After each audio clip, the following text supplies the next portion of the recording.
अस्सलाम वालेकुम वरहमतुल्लाहि वबरकातुहू प्यारे बच्चों class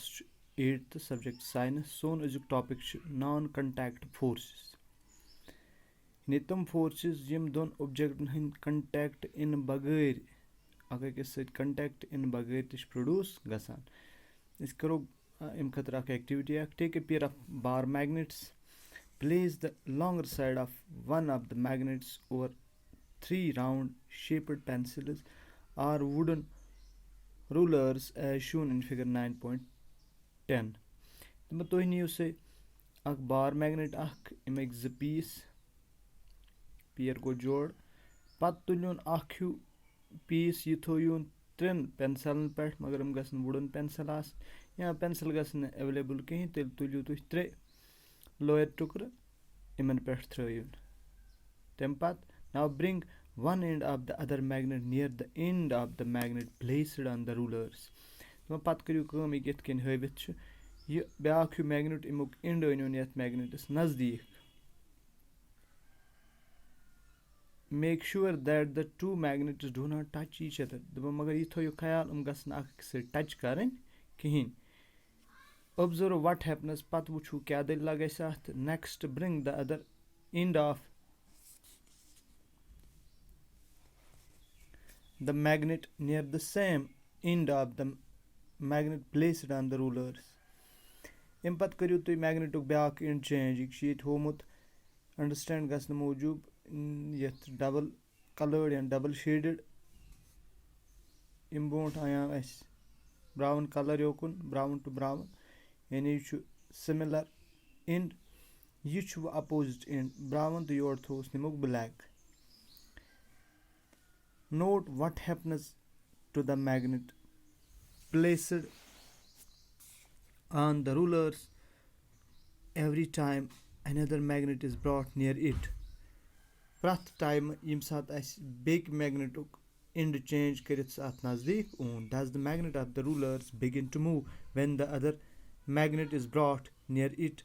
does it always move in the direction of the approaching magnet what do these observations suggest does it mean that some force must be acting between the two magnets instead does the magnet on the rulers begin to move the say magnet rulers पे यह शुरू करा movement करन यम सात magnetic बेक magnetic end change करो गोडनेथ आनोस अख एंड ब्रोट कुन पत आनोस ब्याक एंड यह मूवमेंट हावान अत क्या वजह गसान कम सात मूवमेंट हावान ऑब्जर्वेशन लिखित थावन you know that like poles अत जो वजह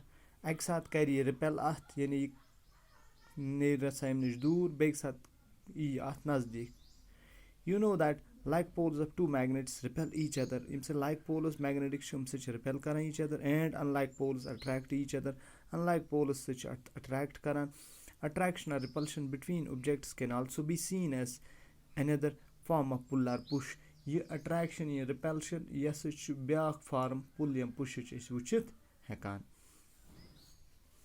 do you have to bring the magnets in contact for observing the forces between them do you have to bring the magnets in contact दपन तो magnets contacts मजान for observing the force between them ताकि तुम वुचो इमन दरमियान क्या force no a magnet can exert a force on another magnet without being in contact with it अख magnet से हेक beaks पे force produce करित without being in contact with it ये से अत से contacts मजेन न कहीं the force exerted by a magnet is an example of non-contact force you say force magnet exert karan yes example kemish non-contact force similarly the force exerted by a magnet on a piece of iron is also a non-contact force ithe ken agar magnet is kat nazdik anun kun iron tukras shastar tukras nazdik anun ye karta attract panas kun yit such non-contact force such example electrostatic force wucho bya topic is electrostatic force क्या गो take a plastic straw and cut it into two nearly equal pieces suspend one of the pieces from the edge of a table with the help of a piece of thread दपन इससे निमो straw rubber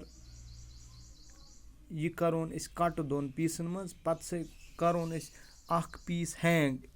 use टेबलुक as आसि यतत लागो अस कहीं या Dyer आसि तत आसि handle लगिथि थप लगैथि तथ सहित करोन ये 15 हिंद जरिए हैंग पत क्या करोस पत अनोस ब्याक पीस अत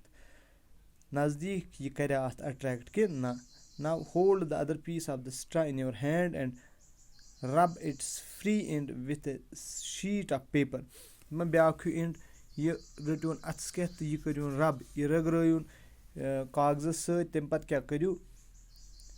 make sure that the two pieces do not touch each other मगर ये थो ख्याल पत अनियो अत नजदीक मगर यह ख्याल थवन यह पीस गछ अत अट्रैक्ट ये टच कर कहीं वट डू यू ऑब्जर्व तो क्या लबो अम सत next rub the free end of the suspended piece of the straw with a sheet of paper वुच तो ये रिपीट कर कुस यह रब कर यह पीस पेपर सत मगर वनकस हैंग कोर्मुत पीस वनकस सू रब कर again bring the piece of straw that was rubbed earlier with paper वो अन तो सह पीस यह पीस गोडनेथ पेपर सत रब कोर्मुत सह अन तो अत नजदीक what do you observe now तुह क्या ऑब्जर्व करान a straw is said to have acquired electrostatic charge मैं युस यह straw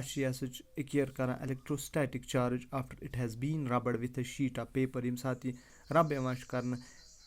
sheet of paper सत such a straw is an example of charged body यह से बने example कि charged body the force exerted by a charged body on another charger or uncharged body is known as electrostatic force दपा यह force use अख charger body कथ पे कर exert बीकिस uncharged body पे सत हे charge या हे uncharge अत सत one electrostatic force this force comes into play even when the bodies are not in contact यह force